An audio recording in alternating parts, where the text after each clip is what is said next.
Now, binanggit mo na ito, ha? And this is something that you should apologize also. Anong sabi mo?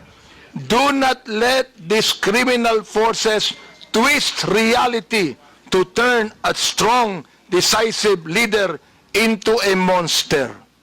Now let me ask you, who are these criminal forces? Ms. MJ, please answer. Okay. I have this, kasi tulad ng sabi ko, ito po ay mga reaction at opinion ko lamang. Well, therefore you apologize because this is okay not po, true. Sir. Okay, sir. I apologize. Okay, Mr. Chair, this is the second time that Ms. MJ has apologized. I hope that next time, kayong mga vloggers, wag kayong magbibigay ng opinion lang, impression ninyo. Ibigay nyo yung katotohanan, may dokumento kayo. Sapagkat meron kaming documents to show Naiinsulto ko, I am insulted with your statement.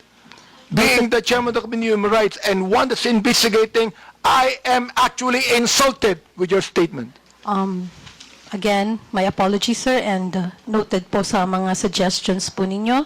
At gusto ko lang din pong sabihin na yung pong post has nothing to do with you. Hindi po kayo, it has nothing to do with, pasensya na po.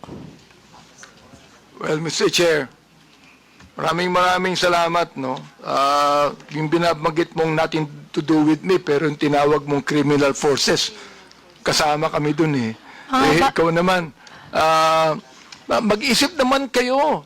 Ang hirap nito, Mr. Chair, itong mga vloggers na iba, ito ang mga tanga